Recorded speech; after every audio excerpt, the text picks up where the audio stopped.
8월 첫 주일입니다. 8월 첫 주 나오신 여러분, 8월 한 달 동안도 여러분 가정과 삶의 터전 위에 하나님 놀라운 은혜와 축복이 덮어지고 채워지고 그런 구원받는 놀라운 역사 나타날 줄 믿습니다.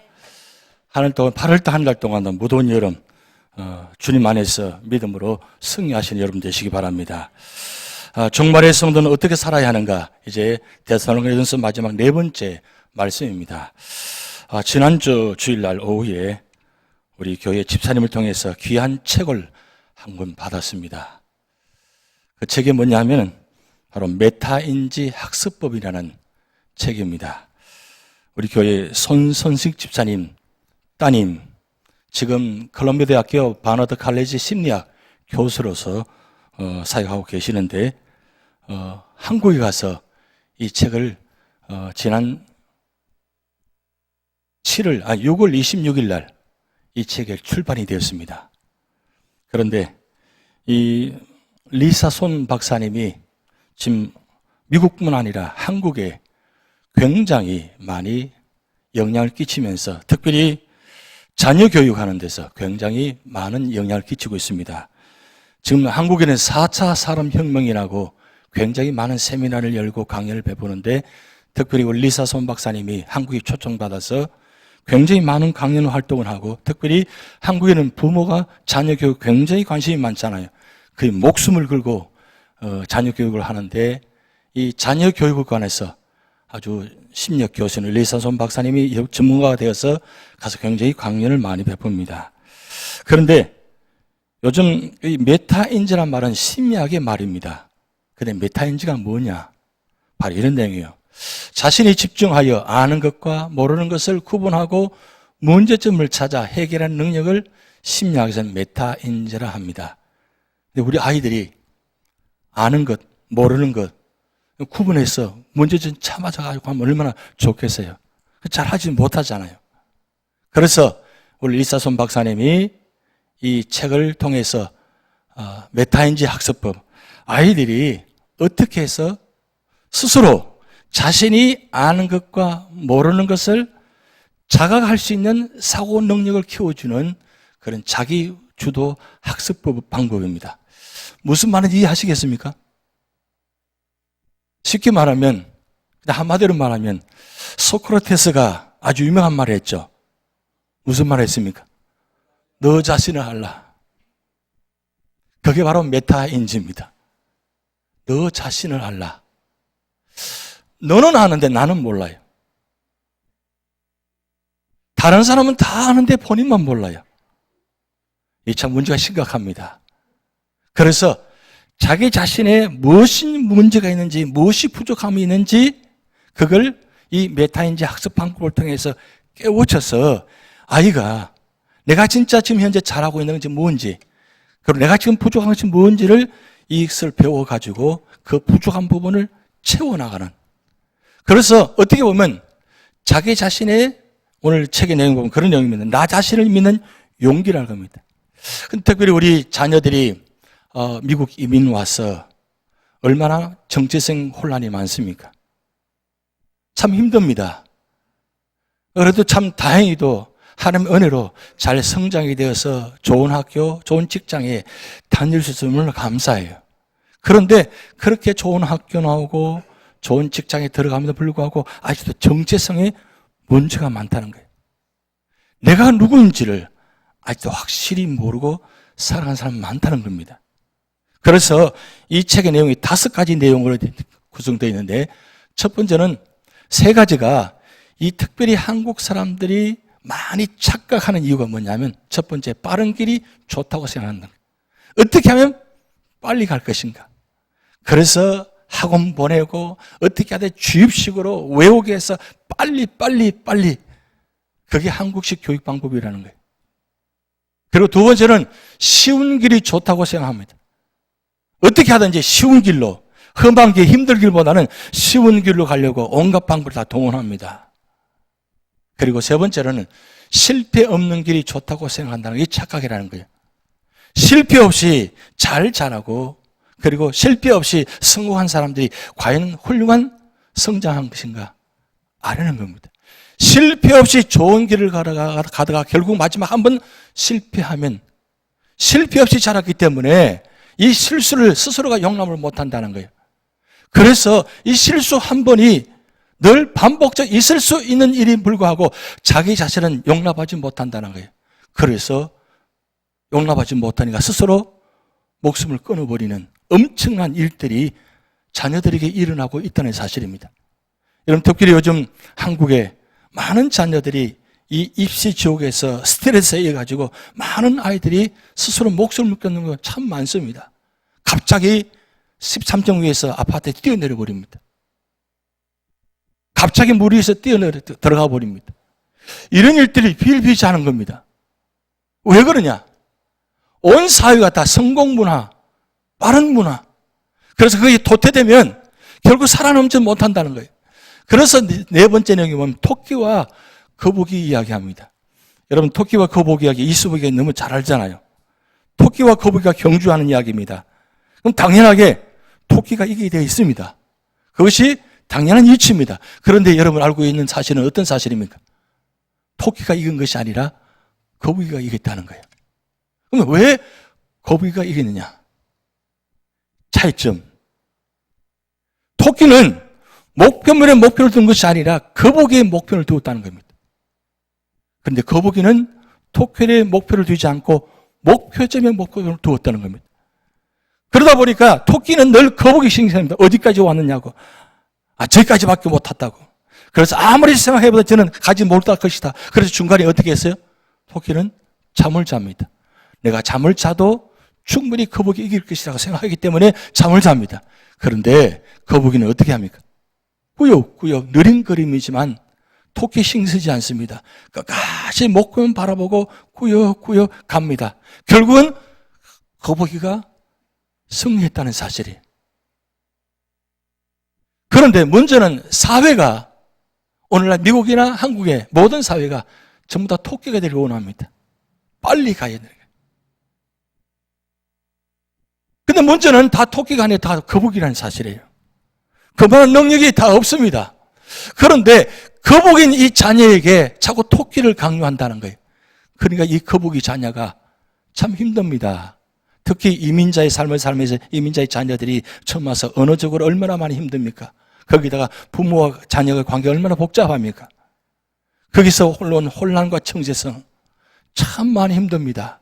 그러면서도 부모는 자녀에게 왜 그밖에 못하냐고. 내가 너를 위해서 얼마나 목숨 걸고 지금 하고 있는데, 너를 위해서 이렇게 하고 있는데 그거밖에 못하냐고. 그 자녀가 뭐라 그래요?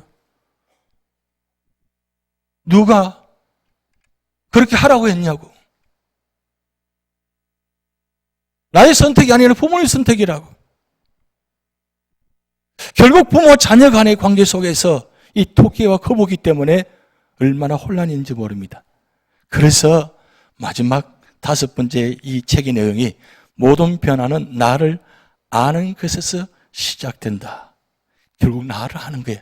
내가 누군가 안다는 거 참 중요합니다. 여러분, 내가 누군가를 잘 알고 계십니까? 나는 누구예요? 이 세상엔 답이 없습니다. 그래서 이 세상 사람은 가는 길을 나그네 길을 그래요. 나그네 길은 목적도 없습니다. 거쳐 갑니다. 어디서 왔다가 어디로 가는지 모르는 것이 나그네의 길입니다. 그런데 우리 믿음의 사람은 나그네 길이라 하지 않고 순례의 길이라고 합니다. 순례자는 목적이 분명히 있다는 사실이에요. 나 자신을 안다는 게 참 중요합니다. 그럼 나 자신을 알려면 어디서 찾아야 돼요? 결국은 말씀에서 찾아야 됩니다. 여러분, 이 메타인지 학습 과목 중에서 가장 뛰어난 민족이 누구냐면 바로 유대인들입니다.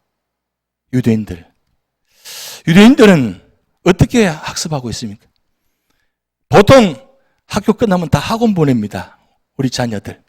그런데 유대인들은 학원 보내지 않고 학교 끝나면 바로 회당으로 갑니다. 회당 가서 히브리어 그 나라 언어를 배우고 그리고 모세오경 율법의 말씀을 배웁니다. 어릴 적부터 나는 누구인가? 나는 하나님의 선민이다. 나는 택한 백성이다. 그리고 택한 백성은 세계 모든 민족의 뛰어난 민족이 될 것이다. 신명기 28장 1절과 2절, 3절에 나와 있는 이 놀라운 이 말씀을 회당에서 어릴 적부터 말씀을 배웁니다.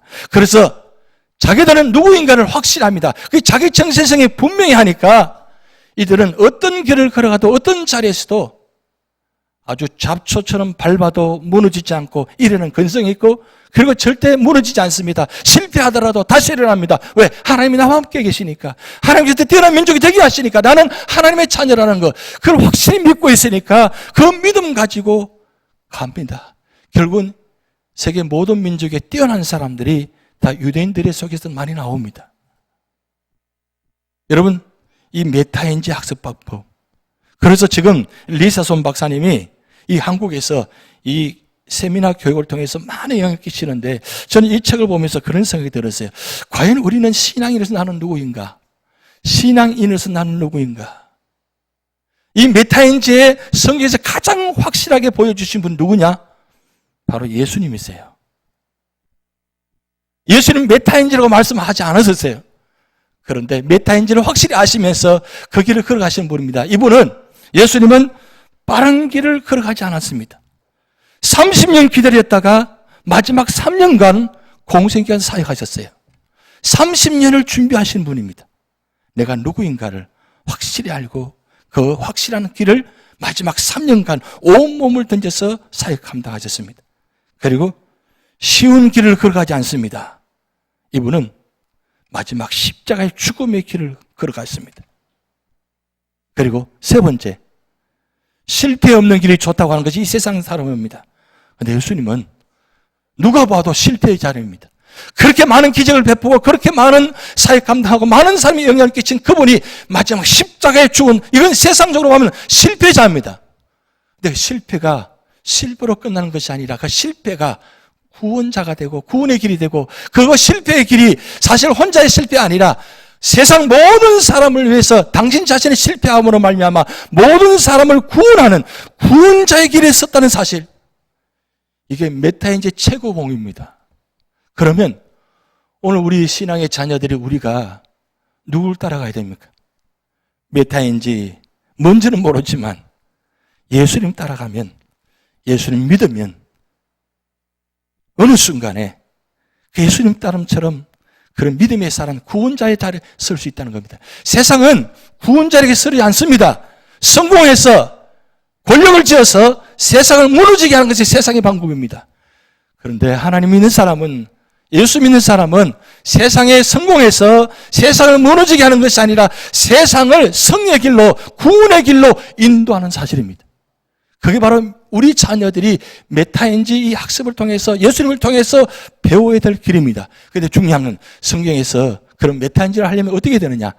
하나님 뜻을 알아야 된다는 거예요. 하나님 뜻. 여러분, 하나님 뜻이 뭐예요?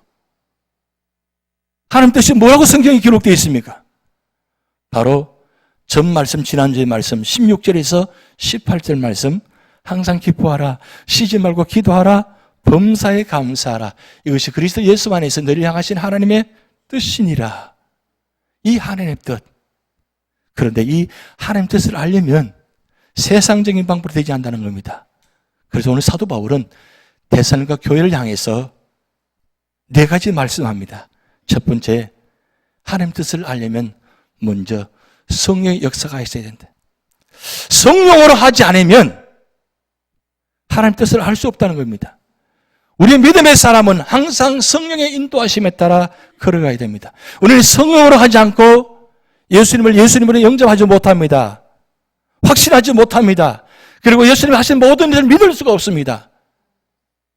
그런데 성령께서 우리 마음을 감동감화시키면 예수 믿는 것을 영접하게 되고 구원받게 되고, 그리고 하나님의 사람으로서, 예수님 믿는 사람으로서 세상 속에 살아가면서 모든 사람들에게 예수 믿는 것이 어떤 것인지, 어떤 길인지를 보여주며 살아갑니다. 그래서 그 길은 믿음의 길이고 의인의 길이고 기쁨의 길이고 감사의 길이고 구원의 길입니다. 그런데 이 데살로니가 교회 안에 몇몇 무리들이 성령의 역사로 말미암아 교회가 세워져서 교회가 아름답게 기쁨으로 감사하며 화합하며 서로 나누고 배불고 이렇게 아름답게 세워지는 교회에 이 몇몇 무리들이 이 교회를 찬물을 끼얹어 버립니다. 소멸한다는 말은 끄다, 억누르다 이런 말입니다. 끄다, 억누르다. 뭘 꺼요? 성령의 역사를 불이 피워졌는데 등불이 피워지는데 불을 다 꺼버리는 거예요. 열심히 하는 것, 마음을 합해서 함께 하는 것, 이걸 다 무너지게 만듭니다. 할 수만 했으면 하지 못하게 만듭니다. 그런 사실을 아는 이 사도 바울이 데살로니가 교회에 말합니다. 성령을 소멸치 말라고. 성령 역사를 꺼버리지 말라고. 성령 역사를 억누르지 말라고. 성령의 역사가 사람 위해서 꺼버리는 건 사실은 사람의 힘으로 꺼지는 건 아닙니다. 성령은 절대 소멸되지 않습니다. 그런데 성령의 역사를 통해서 사람들이 나타나는 그 모습을 이 악한 자들이 성령의 역사를 소멸케 해버린다는 거예요. 갈라디아서 5장 16절을 보면 21절까지 이런 말씀이 있습니다. 내가 이르노니 너희는 성령을 따라 행하라. 그리하면 육체의 욕심을 이루지 못하리라. 17절 육체의 소욕은 성령을 거스르고 성령 육체를 거스르나니 이 둘이 서로 대적함으로 너희가 원하는 것을 하지 못하게 하려 함이라.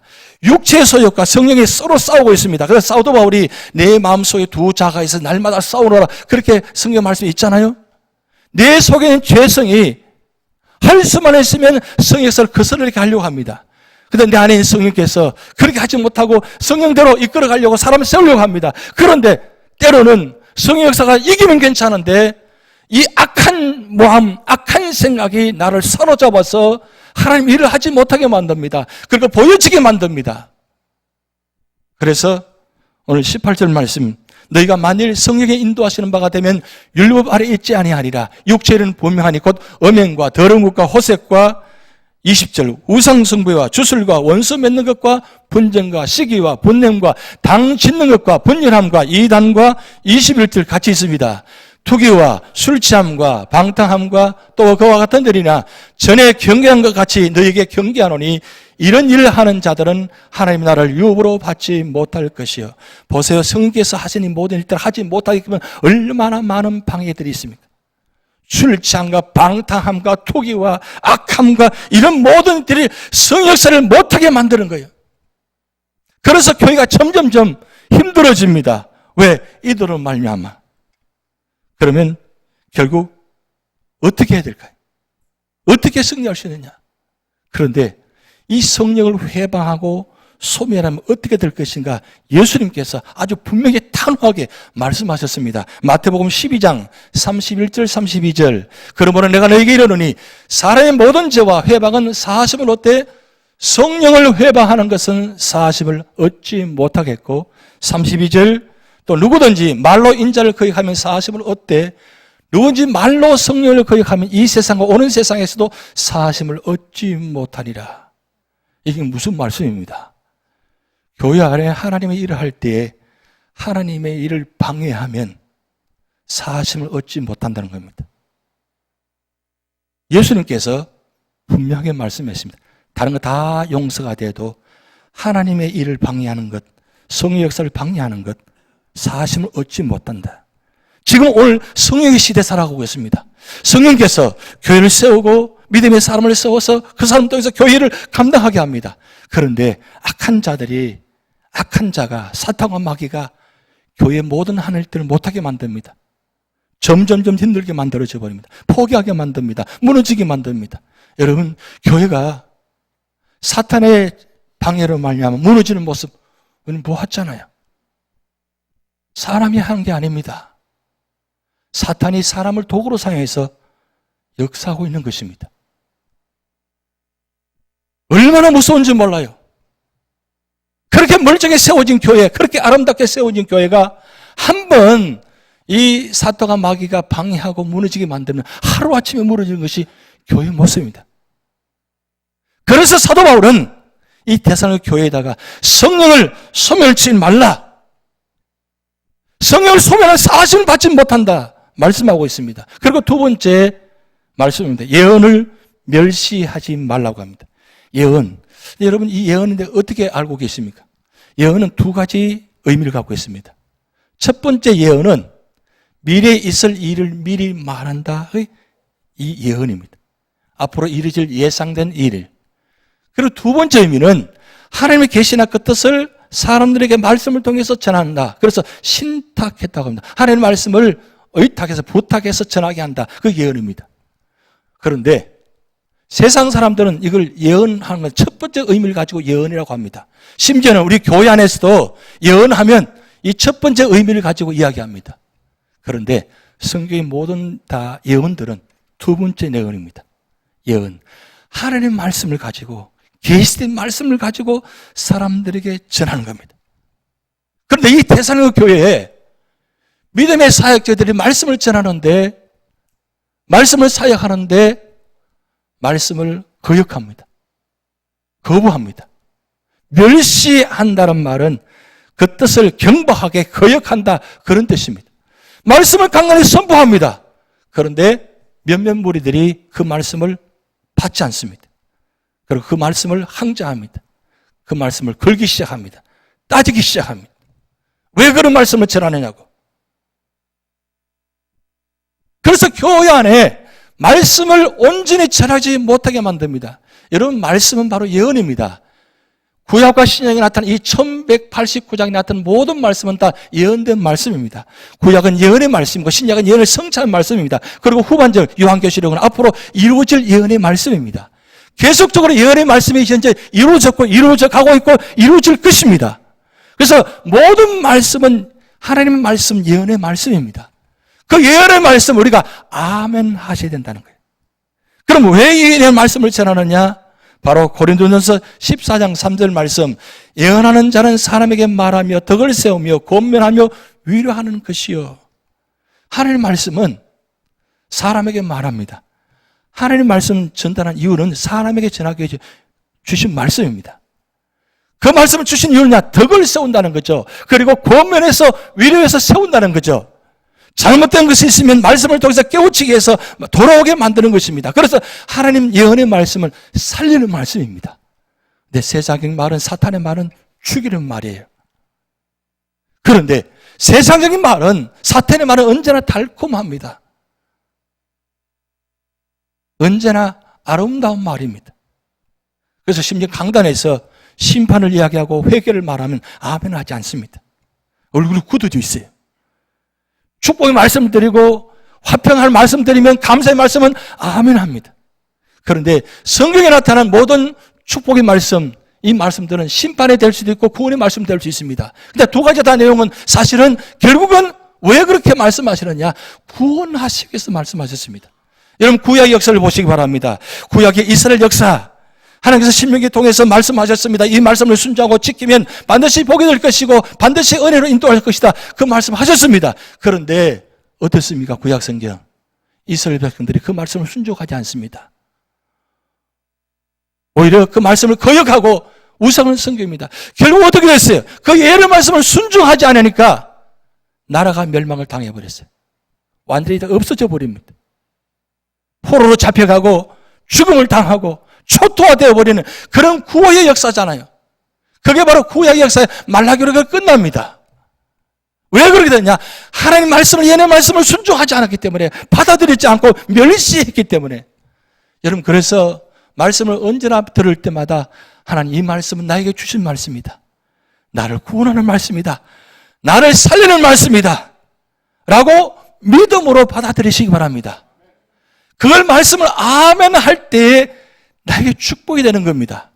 그런데 그 말씀을 아멘 하지 않고 노멘하고 받아들이고 거역하면, 결국 그 말씀을 거역하게 되면 결국 내가 심판을 받게 되는 겁니다. 그래서 사도 바울은 데살로니가 교회에다가 다시 말씀드립니다. 그래서 21절 말씀에 범사에 헤아려 좋은 것을 취하라 그랬어요. 이 범사란 말은 성의 역사, 예언된 말씀을 헤아려서 좋은 것을 취하라. 그럼 좋은 것이 과연 뭘까요? 좋은 것이 세상에 있나요? 세상에 여러분 좋은 거 찾아보면 다 많이 있는 것 같아요? 영원한 것입니까, 그게? 세상은 영원한 것이 아닙니다. 유혹하고 현혹하는 것입니다. 당장은 좋을 줄 몰라요. 영원한 것이 아닙니다. 그런데 이 좋은 것은 어디 있냐? 바로 성경 말씀 안에 있다는 거예요. 골로새서 3장 12절에서 14절 말씀입니다. 그러므로 너희는 하나님이 택하사 거룩하고 사랑받는 자처럼 긍휼과 자비와 겸손과 온유와 오래 참음을 옷 입고 그 다음 13절.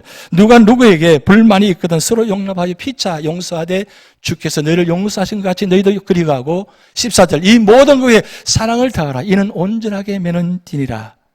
이게 바로 범사의 좋은 모양이죠. 여러분, 이 말씀 봐도 보면 어떻습니까? 기분이 좋아지죠. 이 말씀이 우리 가정에 우리 교회에 이루어지면 어떻게 될까요? 분쟁이 다 사라질 거예요. 아픔이 다 사라질 거예요. 다 아름답게 세워질 것입니다. 우리는 늘 성령의 9가지 열매 맺히기 원합니다. 갈라디아서 5장 22절 23절 우리 천천히 같이 합독하시겠습니다. 오직 성령의 열매는 사랑과 희락과 화평과 오래 참음과 자비와 양성과 충성과 온유와 절제니 이 같은 것을 검증할 법이 없느니라. 말씀 보기만 해도 읽기만 해도 내 마음이 어때요? 참 좋다. 한번 참 좋다 한번 해보세요. 참 좋은 말씀이다. 아이고, 참 좋으면 그렇게 표현이 밖에 안 돼요? 참 좋은 말씀입니다. 여러분, 이 9가지 은혜가 우리 교회 여러분 가정에 내 마음속에 열매 맺혀지면 어떻게 될까요? 참 좋습니다. 참 좋은 사람입니다. 왜요? 성령의 9가지 열매가 맺히기가 얼마나 풍성해요. 한 가지만 해도 사랑만 해도 얼마나 좋아요. 근데 거기다가 희락과 화평이 있고 오래 참음이 있고 자비가 있고 양선이 있고 충성과 온유와 절제의 세가 모든 게 다 이루어졌어요. 다 안에 들어있어요. 다 안에 들어있어요. 진짜 액기서 중요한 것만 들어있어요. 여러분, 어제 우리 교회에 정수기를 바꿨어요. 정수기를 바꿨는데 그동안 사용했던 이 방식은 삼투압 방식이라 해가지고 모든 걸 다 걸러내, 좋은 것까지 다 걸러내버리는 방식이 삼투압 방식이라고 합니다. 그런데 이번에 바뀐 건 직수압 방식인데 나쁜 걸 걸러내고 좋은 거는 남겨두는 거. 그래서 여러분 물을 먹으면 이제 좋을지도 모르겠어요. 직수압 방식이니까. 무슨 뜻이에요? 나쁜 건 다 걸러내요. 성령의 은혜로 이 9가지 은혜가 우리 속에 채워져 있으면 나쁜 건 다 걸러내요. 그런데 삼투압 방식으로 다 걸러내버리면 어떻게 돼요? 좋은 것도 다 걸러내면 안 돼요. 좋은 거는 남겨놔야 돼요. 이 좋은 게 뭐예요? 바로 성령의 9가지 열매예요. 여러분, 이 9가지 열매가 우리 속에 살아있으면 이 열매로 말미암아 우리가 다 회복되어지는 거예요. 치유가 되어지는 거예요. 축복이 되어지는 겁니다. 그래서 사도 바로 마지막 4번째 말씀합니다. 악은 어떤 모양이라도 버리라. 참 악은 싫죠, 그죠? 악은 가까이 하기에는 너무나 먼 당신이에요. 악은 절대 가까이 하시면 안 돼요. 왜요? 그 악이 나를 무너지게 만들기 때문입니다. 그런데 왜 악을 우리가 멀리 해야 되느냐? 여러분, 잠언 15장 5절 9절 말씀. 여호와의 눈은 어디 있었든지 악인과 선의를 감찰하시느니라. 지금 다 보시고 계신다는 뜻이에요. 그런데 9절 말씀. 악인의 길은 여호와께서 미워하셔도 공의를 따라가는 자는 그가 사랑하시느니라. 여러분, 하나님께서 악을 미워하시기 때문입니다. 하나님께서 악을 미워하세요. 한 사람의 잘못으로 인해서 이 악이 들어왔어요. 이 악이 얼마나 무서운지, 이 악을 사람으로 도저히 해결할 수 없으니까 하나님이 예수님을 보내셔서 그 예수님을 죽이셔서 우리가 악을 통해서 구원받게 하셨어요. 하나님이 세상을 이처럼 사랑하 독생자를 주셨으니 이는 저를 믿는 자마다, 이 말씀 중에 하나님이 독생자를 주셨으니, 이 말씀은 독생자를 죽이셨으니 이 말씀이에요. 죽이셔서 악에는 우리를 후원하셨다는 사실이에요. 그만큼 하나님은 악을 미워하십니다. 그런데 오늘 4일이잖아요. 오늘 4일. 저는 매일 잠언 1장부터 31장까지 날짜대로, 그 숫자대로 성경을 그렇게 한 장씩 읽습니다. 잠언 1장, 2장, 3장. 오늘 4일이니까 4장을 읽는데 오늘 새벽에 4장 읽는 가운데 이런 말씀이 보였어요. 같이 한번 합독하시겠습니다. 의인의 길은 돋는 햇살 같아서 크게 빛나 한낮에 광명에 이르거니와 악인의 길은 어둠 같아서 그가 걸려 넘어져도 그것이 무엇인지 깨닫지 못하느니라. 여러분, 이 말씀만 보아도 악이 뭔지 선이 무엇인지를 우리가 보이죠. 우리가 지금 의인의 길을 걸어가고 있어요? 악인의 길을 걸어가고 있는 것 같아요? 지금 이 자리에 앉아 계시는 건 여러분, 의인의 길을 걸어가고 있는 척 하는지, 내 마음속은 아직도 악함으로 가득 차 있는지, 아니면 말씀 앞에서 말씀을 통해서 나를 깨우쳐서 깨닫고 회복해서 하나님 말씀만 바라보면서 내가 의인의 길을 걸어가는지. 그런데 보세요. 의인의 길을 걸어가는지는 앞에 환하게 한낮에 광명에 이르거니와 보세요. 숨길 것이 하나도 없어요. 깨끗해요. 순수해요. 바로 천국이잖아요. 저 자리가. 여러분, 교회가, 우리 가정이 그런 자리가 되셔야 돼요. 들어오기만 해도 거짓이 없고 깨끗하고 순결하고, 그리고 모든 사람이 다 마음과 끝이 다 하나가 되어서 다 한 모습. 그래, 참 좋다. 참 잘 왔다. 그런 교회 가정이 되셔야 돼요. 그러면 그런 교회 가정이 되시려면 어떻게 해요? 내가 그 사람이 돼야 돼요. 네가 좀 그렇게 해봐. 좀 잘할 수 없어? 내가 그 사람이 되면 됐잖아요. 우리는 늘 남을 봅니다. 나 자신을 보셔야 돼요. 나 자신을 보면 내가 누구인지를 알잖아요.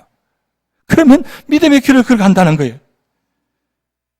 그러면서 잠언 말씀을 연결해서 에베소서 4장 25절에서 31절 말씀, 이 악한 것이 무엇인지를 성경에 많이 기록되어 있지만 이 에베소 4장 25절, 30절, 31절은 대표적인 말씀입니다. 25절, 그런즉 거짓을 버리고 각각 그 이웃과 더불어 참된 것을 말하라. 이는 우리가 서로 지체가 됨이라.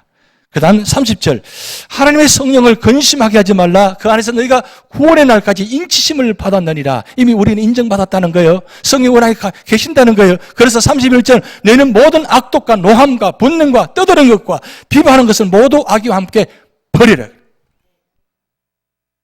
여러분, 버리랍니다. 우리 아직도 버리지 못해요. 너무 아까워서. 이사 갈 때마다 버려야 되는데 버리지 못해서 아까워서 들고 가요. 평생 입지도 않을 것, 사용하지 않을 것 다 들고 와 있어요. 다 버리셔야 돼요. 한 번도 입지 못하고 한 번도 사용하지 못하는 거, 그거 다 바사에 내놓으시기 바랍니다. 근데 아직도 뭐요? 그렇게 바자회 하는데도 안 내놔. 아까워가지고. 입지도 않으면서. 여러분, 세상은 어떻게 합니까? 못 먹는 값 찔러본다 그래요. 여러분, 못 먹는 값 찌르면 안 되잖아요. 찌르면 어떻게 돼요? 썩잖아요. 누구도 먹지 못해요. 이 마음 심부가 아주 고약해요. 예? 그냥 그 못 먹는 값 남은 주면 어떻게 해요? 주면 좋잖아요. 근데 그 꼭 뭐 옆에 가면서 콕 찔러놓고 가요. 나도 못 먹고 다른 사람 못 먹게 하는 것. 그게 악한 자의 모습이라는 거죠. 제가 한번 전에 책을 한번 소개했는데 하버드 대학에서 나온 책인데 어떻게 인생을 살 것인가. 여러분, 우리 젊은 사람들은 꼭 이 책을 꼭 보셔야 됩니다. 정말 소중한 책입니다. 근데 그 어떻게 인생을 살 것인가 마지막 후반부에 보면 한 내용 중에 분노의 이성을 잃지 마라. 하버드 출신들은 절대 분노하지 않대. 이성을 잃지 말아요. 분노하면 이성을 잃어버린다는 거예요. 근데 그 내용에서 이런 내용입니다. 신은 한 사람을 망치려고 할 때 가장 먼저 화를 돋운다. 화를 돋우면 그동안 다 준비해놓은 거 다 무너진다는 거예요. 한 번 화는데 그동안 공돈탑이 한순간에 다 무너져. 이 분노, 화음으로 악을 말미암아가지고. 결국 끝까지 인내한다는 건 쉽지 않습니다. 지난주에 말씀드렸습니다. 죽고 싶으시면 이 죽는 비법을 사용하시라고. 한번 같이 읽어볼까요? 시작. 항상 분노하라. 무조건 분노하라. 쉬지 말고 원망하라. 무조건 원망하라. 범사에 불평하라. 무조건 불평하라. 악인의 최후의 모습입니다. 여러분, 우리 삶의 자리에 어떤 모습이든 간에 이런 모습을 살아서는 안 됩니다. 여러분, 어떤 현상이 나타난다 할지라도 여러분 꼭 기억하시기 바랍니다. 성도는 나타나는 현상에만 주목할 것이 아니라 현상 너머에 있는 영적 본질을 분별하는 지혜를 가져야 합니다. 우리는 늘 앞에 보이는 것만 자꾸 나타나서 그 반응합니다. 여러분 지난주에 90대 10 비법 말씀드렸잖아요. 이 10의 비법이 10이 결국 90을 전체를 영향을 끼치느냐 아니면 90이 10을 영향을 끼치느냐 여러분 선택에 달려있어요. 어떤 상황이 다가온다 할지라도 반응은 90입니다. 그럼 90이라는 것은 선택할 초이스가 참 많다는 뜻이에요. 어떤 상황이든지 앞에 나는 현상만 바라보지 마시고 그 뒤편에 있는 영적 본질을 바라보셔야 돼요. 왜 하나님께서 우리 가정에 우리 교회에 이런 일들이 있게 하십니까? 먼저 하나님 앞에 내놓으셔야 돼요. 하나님 이 무슨 뜻입니까? 왜 이런 겪게 하십니까? 그래 중요한 건 우리 삶의 자리에 우연이라는 것은 없다는 거예요.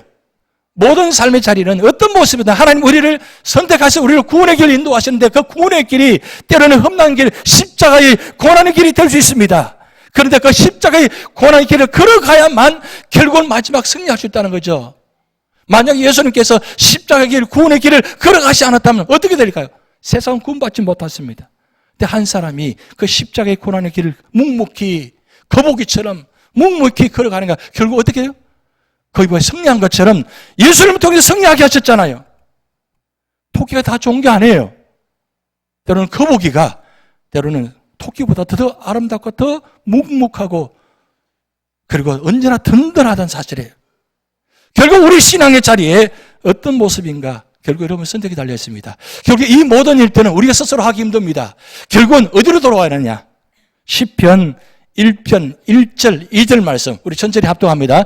복 있는 사람은 악인들의 꾀를 따르지 아니하며 죄인들의 길에 서지 아니하며 오만한 자들의 자리에 앉지 아니하고 오직 여호와 율법을 주열고하여 그 율법을 주야로 묵상하는 도다. 아멘이십니까? 여러분 우리 삶의 자리에 어떤 모습이 다가온다 할지라도 묵묵히 말씀 가지고 말씀 앞에서 말씀 따라가시면 반드시 그 종착점이 바로 축복의 자리, 구원의 자리가 됩니다. 성령을 소멸치 마시고 예언을 멸시하지 마시고 범사해야로 좋은 것을 취하시고 악은 어떤 모양이라도 버리시면 말냐마 우리 교회와 여러분 가정, 여러분 삶의 자리가 언제나 구원의 자리, 축복의 자리가 될 줄 믿습니다.